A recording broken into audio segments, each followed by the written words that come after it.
Happy New Year and welcome to P3 Professional Pop-Up Career Conversation. I am Donella Michelle Large and I will be your facilitator. Thank you so much for investing your time with us today. And this will just be a conversation that will be rich. And I am just so excited for you students to meet the two industries that will be represented today. We have one professional that's in the business sector and another professional that is a part of the healthcare career sector. And again, we want to welcome About You Counseling and Consulting and BISSELL. All right, students, so I just want to give you a gentle reminder. Please remain muted. Keep your videos muted. And if there are any questions, just utilize the chat feature. All right, and so now I want to welcome our panelists. We have Rebecca Spann. She is the owner of About You Counseling and Consulting, where she specializes in treating women who are experiencing anxiety, depression, and stress in their everyday lives. Rebecca's unique approach to therapy leaves clients feeling safe, heard, and confident as they embrace their pathway to healing. She incorporates innovative techniques and strategies that are uniquely designed to match the needs of her clients. In addition to counseling services, Rebecca is a mental health advocate, private practice consultant for other therapists, and workshop facilitator. Her breadth of experience is rooted in private practice, community mental health, education systems, and foster care agencies. Rebecca received her Bachelor of Psychology from the Jackson State University. She also holds a master's degree as well as an education specialist degree in counseling from Mississippi College. Rebecca is a wife and a mother of 3. She enjoys nature, reading, spending time with loved ones, and business consulting. So welcome, Rebecca. I truly appreciate it. Thank you. And we also want to welcome today Tynae Ricardson. Tynae Ricardson is an experienced human resource leader and an advocate for youth. Driven by her passion to equip and empower those in her community, she takes pride in maximizing the potential inside everyone she encounters. She is a graduate of Michigan State University, where she holds a degree in political science, pre-law, as well as a professional license and certification in human resource management. She is known for developing sustainable organizational systems, such as organizational redesign, diversity, equity, and inclusion framework. Tynae can also be credited with contributions to community projects that assist Black and Latinx individuals with receiving free mental health services, as well as essential daily necessities. As an Associate Director of Diversity, Inclusion, and Recruiting at BISSELL Homecare Inc., her goals include driving the development and execution of a comprehensive and diversity strategy. Tynae seeks to expand and improve clear pathways for people of color and people from all walks of life and backgrounds to gain access and excel in corporate America. Welcome, Tynae. I really, really, really appreciate it. Thank you. So now we're just going to kind of dive in, and I will start with Rebecca first, just because it's just how I see it on the PowerPoint. And then once you're finished with the question, Tynae, just kind of jump in. But when you were our student's age, around 16 or 17, where did you see yourself? What did you see yourself doing? Are you working in the field that you thought you would be working in at 16 or 17? I actually am. So when I was in high school, I was very involved with different organizations and clubs, and I was my class president for 4 years. And so I always knew that I wanted to be a leader. I didn't know in which capacity I would be a leader, but I just felt it. I just always knew that that was the pathway that I wanted to take. And I also knew that I wanted to help people. So once again, didn't know exactly how, but I knew that my heart and my passion was in leadership and helping others. So at that very young age, which is not too young because it's a really good age to develop a lot of skills and gain a lot of skills, I made sure that I received mentorship and that I was in or allowed myself to be a part of opportunities that allowed me to gain skills that maybe some of my counterparts weren't interested in. And I remember being laughed at sometimes because people will be like, "Oh, you a nerd. You want to join that club, or why you want to read that book?" And I'm like, "No, I'm trying to learn because when I get the age where I have to decide what career path I want to take, I want to be well versed and I really want to know how to operate in a professional sector." So I'm sure I didn't use those words, but I remember just telling my friends, like, get off me. Like, this is about my future.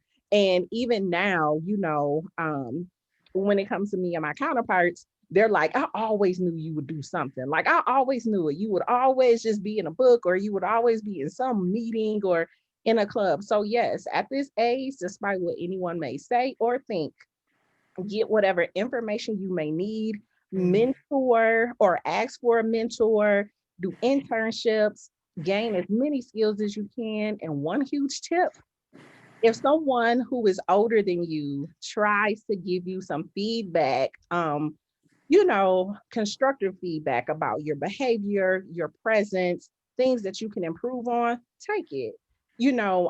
I've seen how some youth can get very defensive or, oh, you don't know what you're talking about. And people like to say, oh, bruh, and I know exactly what I'm talking about. Like, bro, you're doing too much. But no, seriously, listen, because if it was not for me taking the wisdom from those who were older than me, I guarantee I would not be where I am today. Wow, great, great point. And I'm so glad that you mentioned mentorship because oftentimes, students of color don't want to advocate for themselves, right?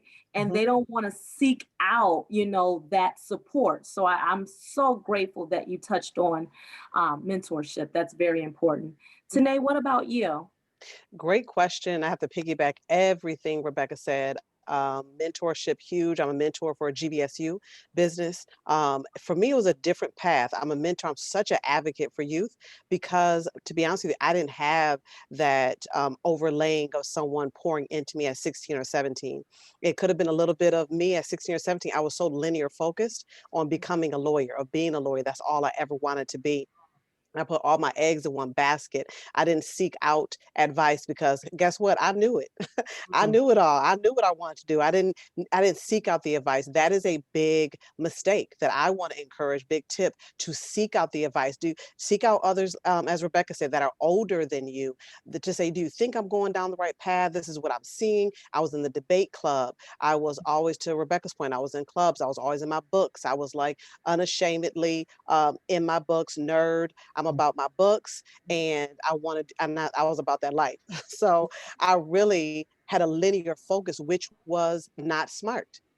Mhm. When I went to Michigan State, I again went to a political science school and did not minor in anything. Again, didn't have the proper mentorship to say, hey, why don't you major in political science, but minor in business? Again, Mhm. putting all my eggs in one basket. So to answer the question, I am not in the field that I went to school for. I am not currently a lawyer, but I did pivot into HR because I always loved systems and policies. I was really a Stokely Carmichael, if you will, in high school and in Michigan State, disrupting systems that I felt were counter to the BIPOC community, that Black, Indigenous, people of color. I really wanted to dismantle systems that really didn't stack up as fair, if you will, to give an equitable chance. So I would say that I'm in line with my passion. I'm Mhm. absolutely in my passion. Am I in my degree? No. But I'm absolutely in my passion. I found it along the way as I went through different careers. But I love policies, procedures, and systems because it allows me at a root to frame systems that are better at an advantage for all individuals. And it's really a passion of mine to really open up that realm for the young people to really understand their worth, their value, and to seek it out now And I Mhm. love what Rebecca said, seek out others. Hey, this is what I'm thinking. This is what I want to do. Do you feel I'm in line with that? Mhm. Wow, wow, great, great, great response. And that kind of leads to my next question. What education and skills are required for your particular career field? And Tanae, I'll start with you. I will say my particular field being in HR, been in HR for over human resources, been in human resource for over 20 years. What I would recommend is definitely a minimum of a bachelor's degree. Master's degree would be amazing, but a lot of corporations, we're shifting now in this 21st century where certification is huge. That's why I'm proud to say that I do have my certification in HR. And certifications, I'll be honest with you, are looked at even more higher than some degrees because it's showing that you're an expert in that field. You really have the specific skill set for that career that you're going into. And that's what that certificate allows.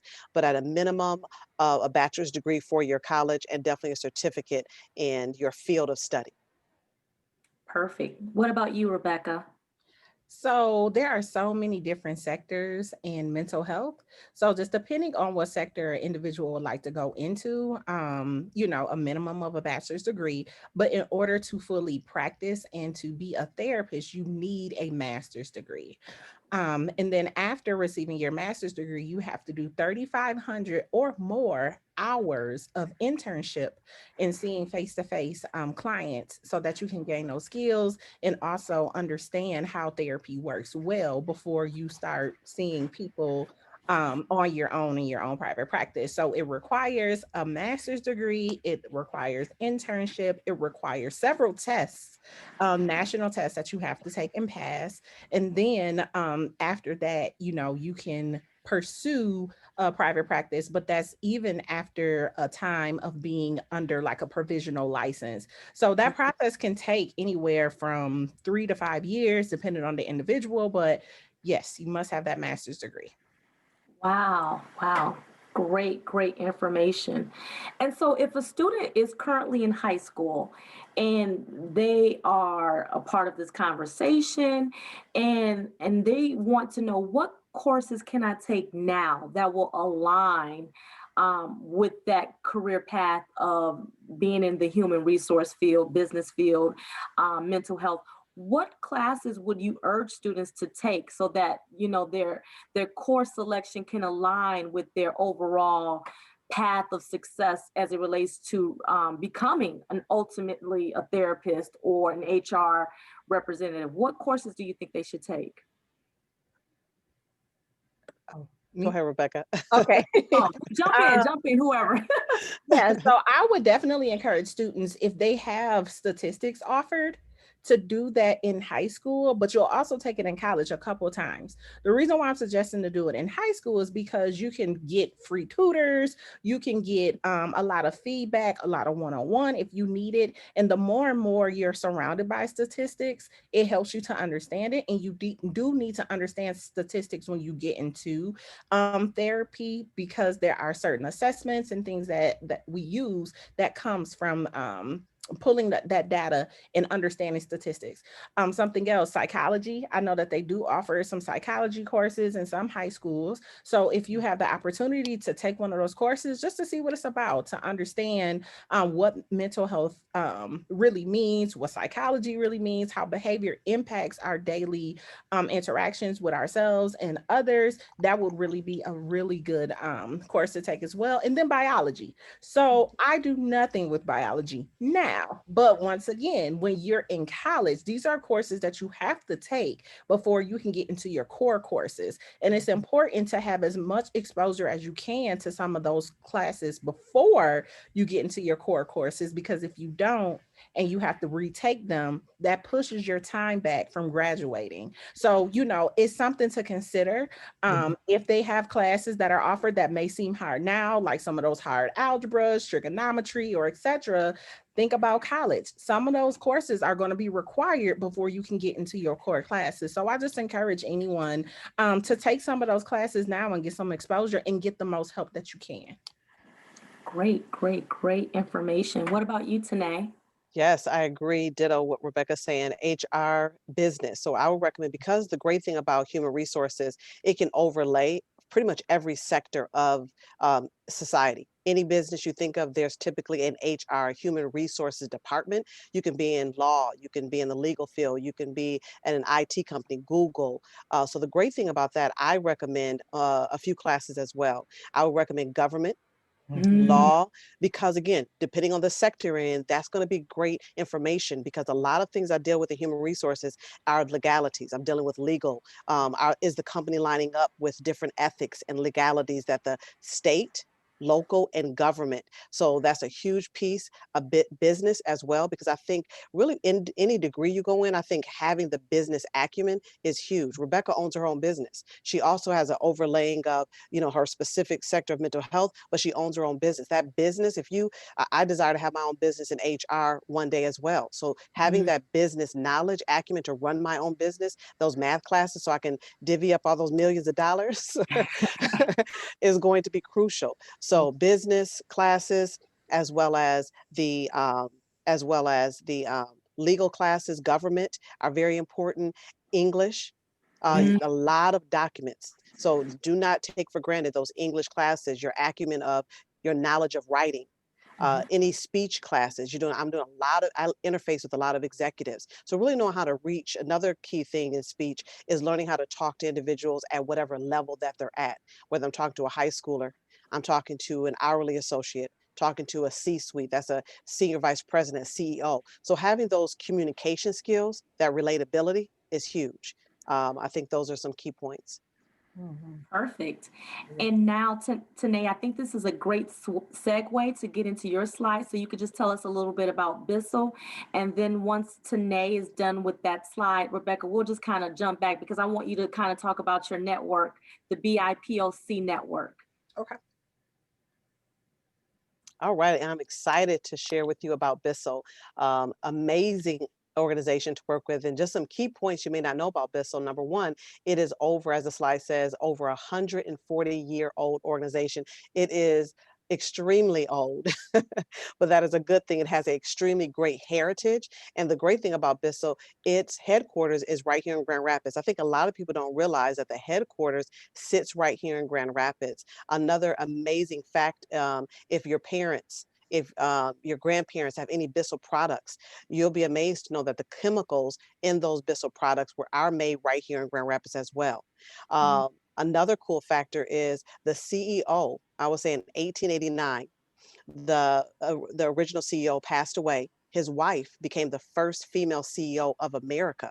So she's documented as the first CEO in America. So another great heritage that our West Michigan has right here in our own backyard. Another thing, as you see, Bissell has an amazing list of cleaning products. May not sound exciting because you're like, cleaning, that doesn't sound fun at all. I get it. But the great thing is it keeps our house clean, especially what we went through in 2020. You probably saw your parents cleaning more than ever, hand sanitizer, you're washing your hands. So the great thing, Bissell has experienced extreme amount of growth in the midst of COVID during this time, but it started off with just a sweeper, a regular carpet broom sweeper, and it's really grown to a wealth of products. You'll see the products listed here: vacuums, carpet cleaners, steam and hard floor, air treatment. So it's a total wraparound of your home because it's air treatment cleaning products as well. If you're a pet lover, Bissell is an amazing place to work. They have their own pet foundation, and a portion of the proceeds actually go towards cleaning, excuse me, emptying out the shelters. And so a portion of those proceeds are going to help homeless pets and ensuring that they get into a right home. Another cool thing to really show you how much they love, how Bissell loves pets, you're able to bring your pet to work every single day if you want to.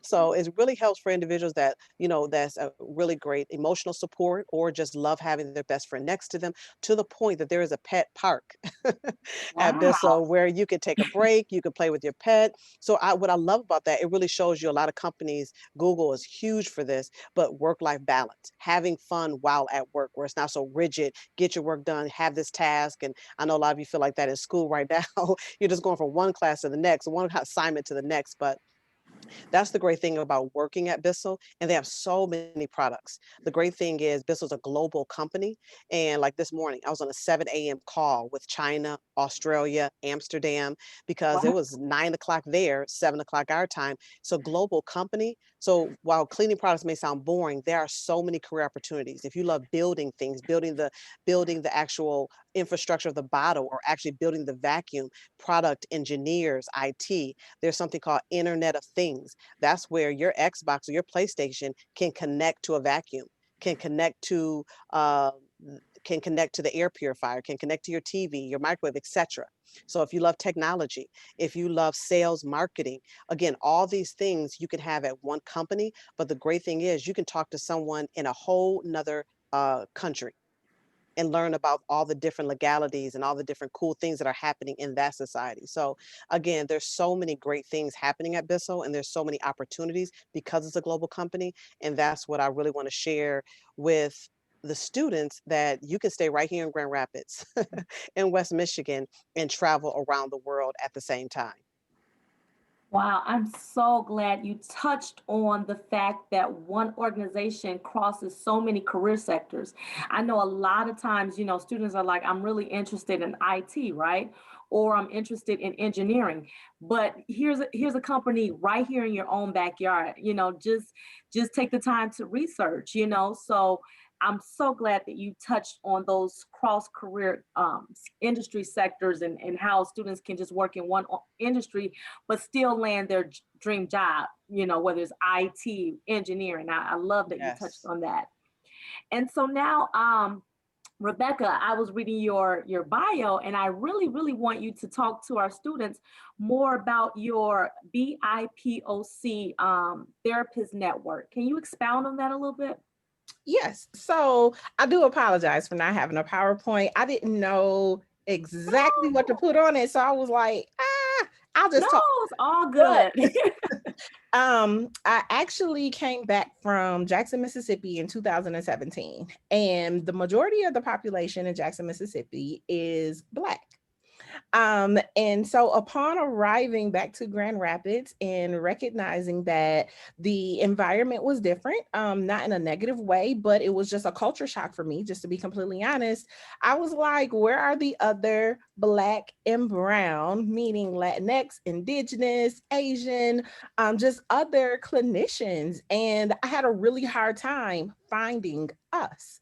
And so one thing that I did intentionally, I reached out to people, I called them, and I'm like, hey, you may not know me. And I was born and raised in Grand Rapids. So some people knew me, but others didn't. And I'm just like, hey, I would just love to meet up with you. This was back when we could meet at the coffee shop.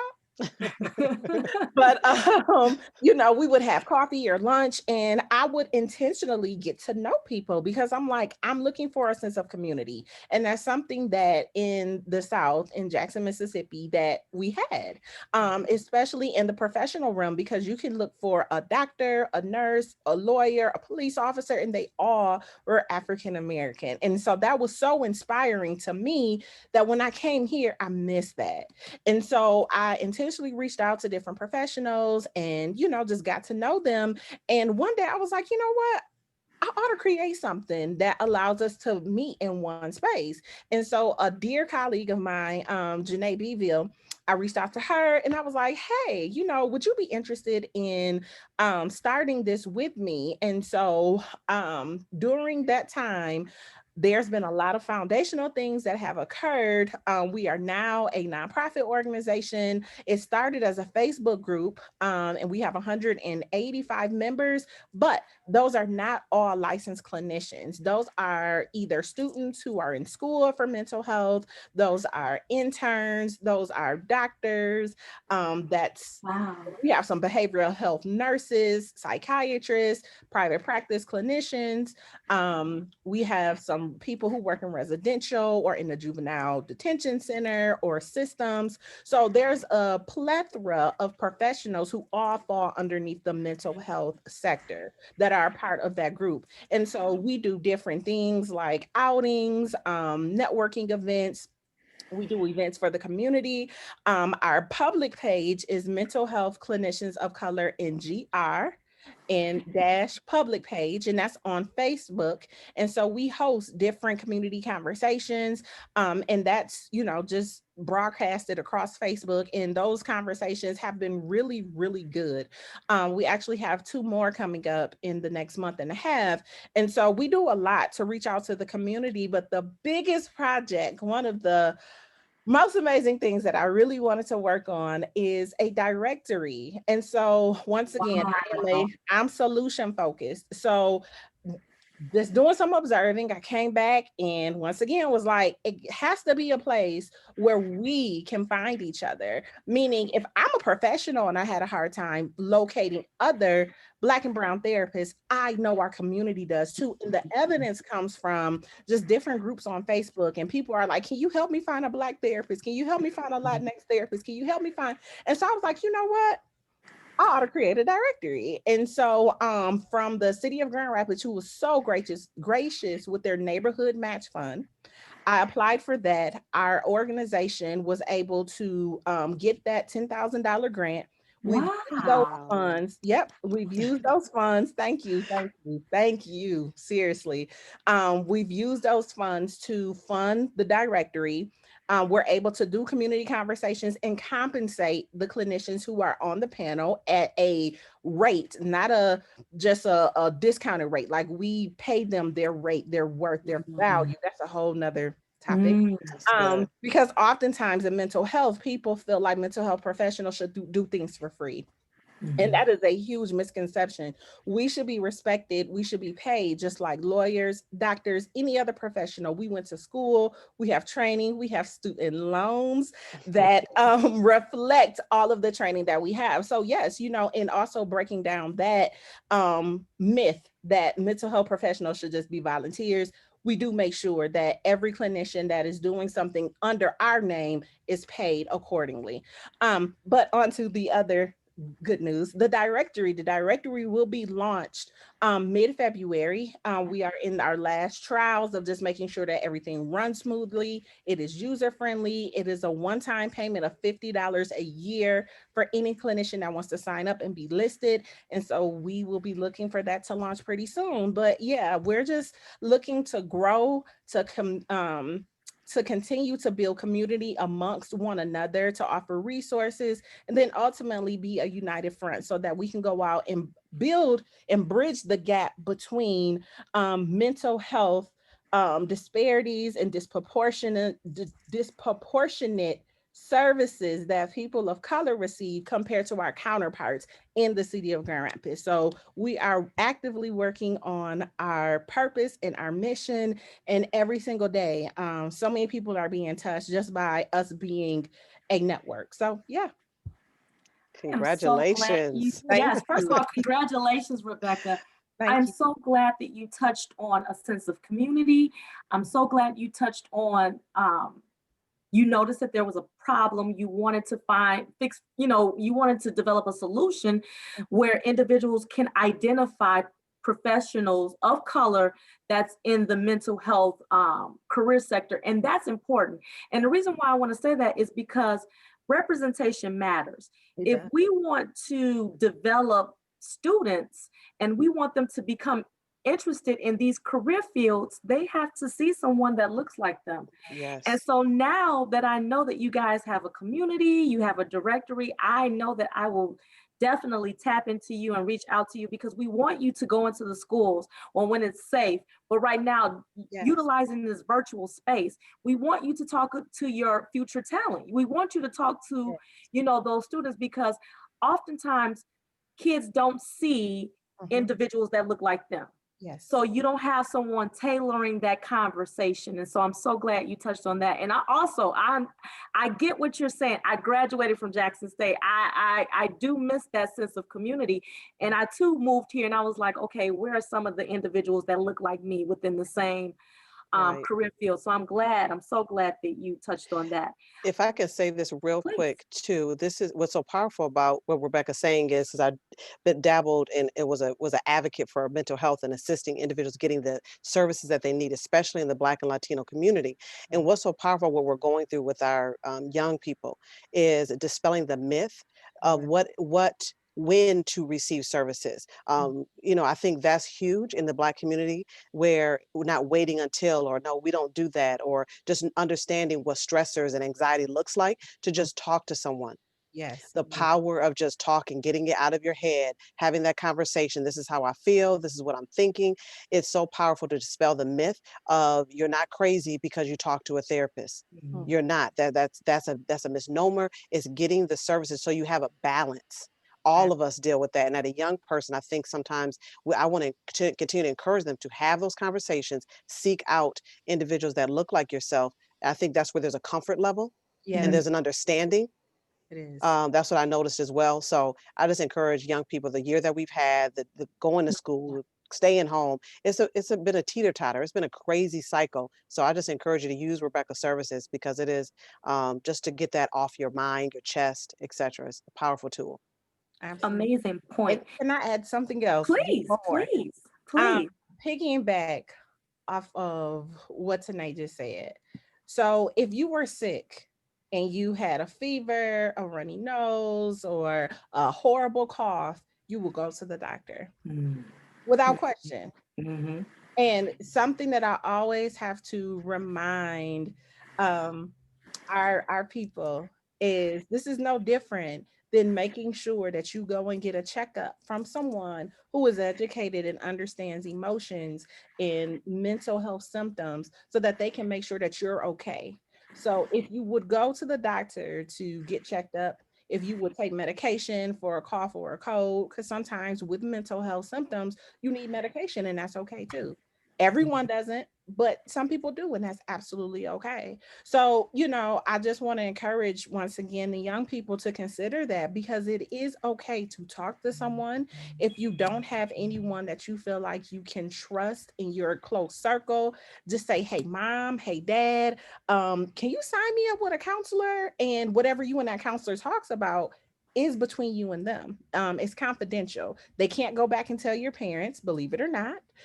There are some rules that protect even teenagers against things that they don't necessarily want their parents to know. Now, you got to be careful with that. But once again, that professional knows how to balance that. So I just want to encourage you, if you're dealing with suicidal thoughts, depression, anxiety, eating disorders, bullying, etc., please make sure you reach out to someone.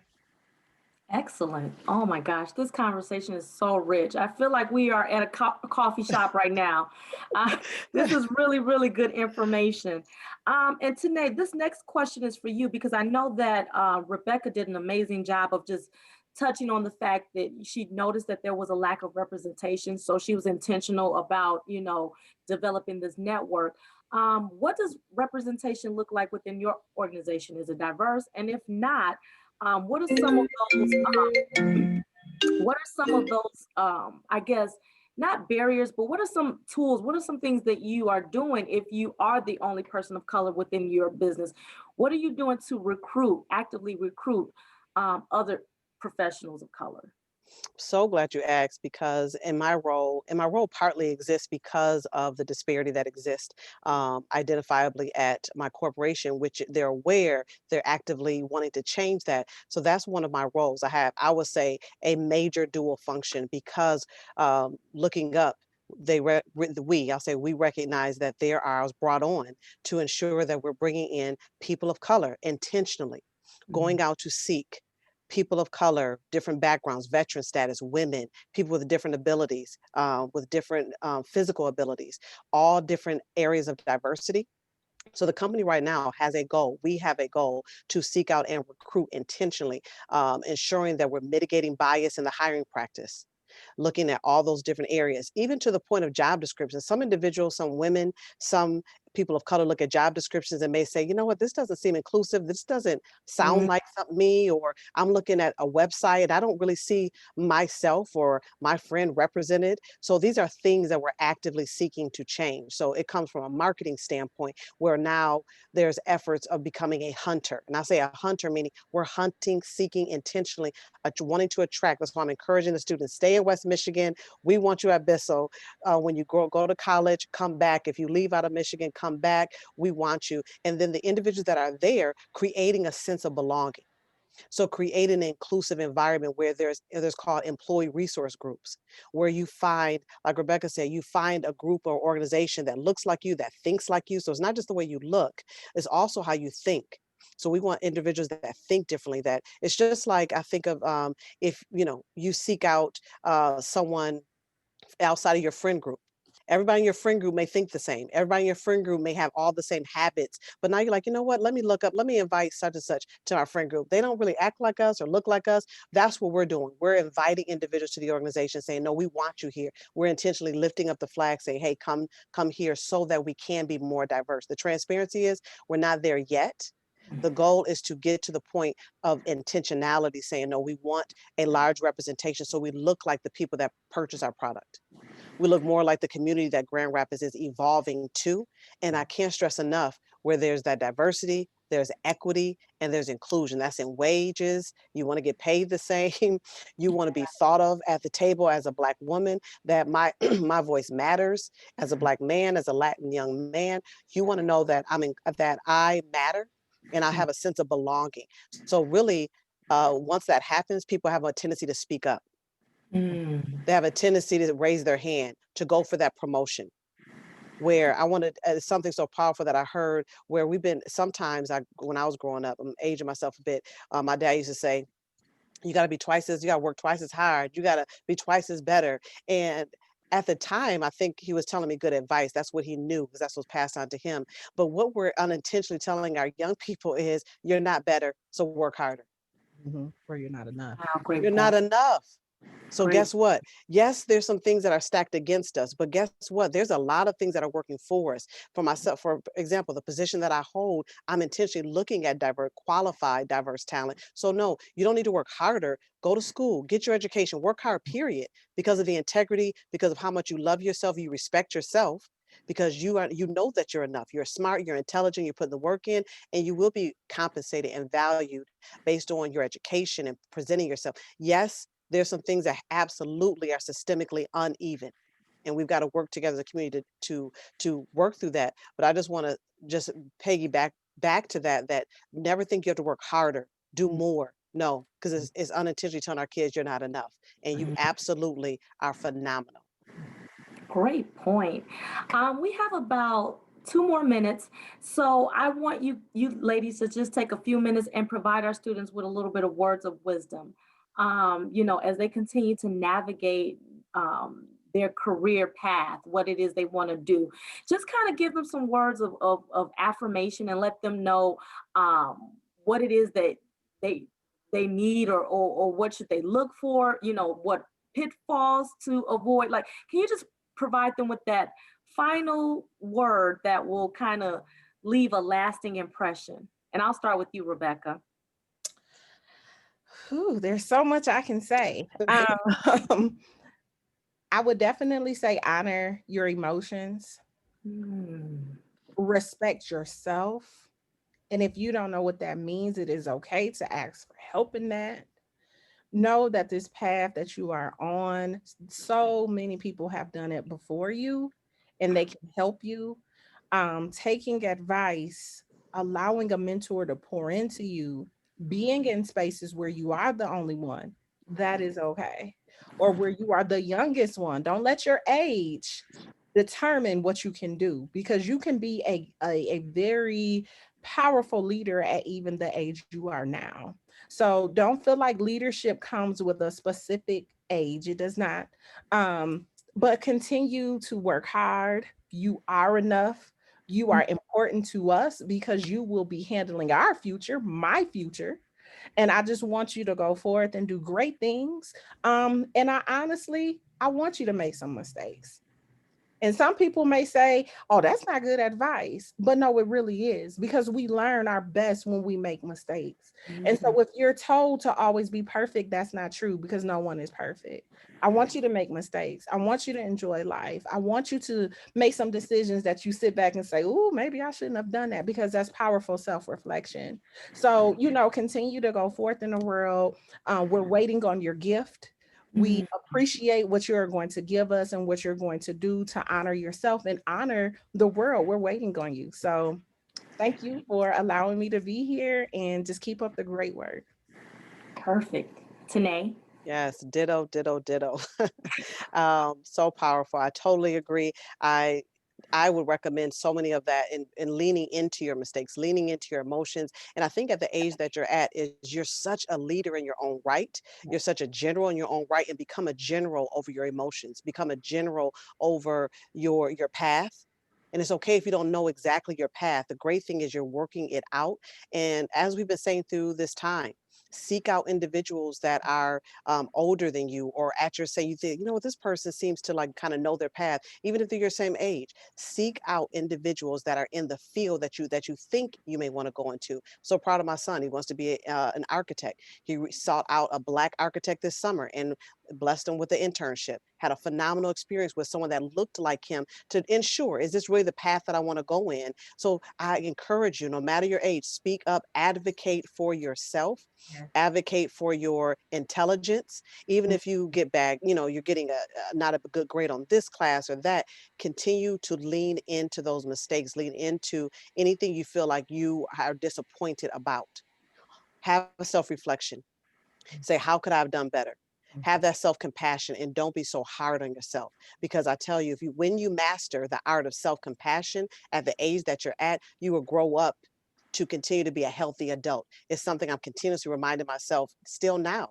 Have self-compassion. Don't be so hard on yourself. Learn, grow, expand. And when individuals, adults are pushing you, it's because they know the greatness that's inside of you. And the only way that you become great is when you're pushed beyond your capacity. Because when you become settled and you're like, I know that, I'm good, it's time to go to that next level. So I'm going to encourage you to prepare yourself for, maybe it's not college, maybe it's a trade that you learn. Just lean into whatever your interest, your passion. Something was told to me at a young age is basically whatever makes you upset, whatever roused you. For me, it was social injustice. Whatever just really gets underneath your skin, like that, I'm mad about that. That's your passion. I think when you lean into your passion, whatever field you fall into, or whatever, you surround yourself with amazing people that are smarter than you. I highly recommend that. Now, if you're the smartest person in your group, you may want to have a second group, another friend group. I'm not saying dish your friends and leave them, but I'm saying you want to expand your horizons so that your friend group really represents where you want to go in life. And they may not all know, but I'm saying seek out great advice so that you can take yourself now to the next level. And at the age you're at, you can be a business owner. Know that. Yeah. And I'm excited about the future. Thank you so much for this opportunity. Perfect. And just to, before we close, I just want to provide you students with resources. This conversation was rich. I know that Rebecca talked about the different sectors that you can go to as it relates to mental health. Tanae did an amazing job as well, discussing those different positions that you can explore. So if you want to know about salaries, if you want to learn about the longevity of those careers, please, please, please go on to the ONET resource as well as the Road Trip Nation. They can provide you with those all those other questions that we probably didn't get a chance to tap into as it relates to salary, longevity, um, what states are in more high of a demand with those career fields than others. So please tap into those resources. And also, if you want to connect with the panelists that just presented today, again, they talked about the importance of networking. They talked about the importance of mentorship. You will see their email address attached to this PowerPoint. Please reach out to them. One thing that I want to stress is networking and mentorship is critical, especially when you're dealing with a situation where there's not a lot of representation. So if you have two individuals right in front of you who are willing to donate their time to help you as you continue to navigate your way, please tap into that. That's very, very critical.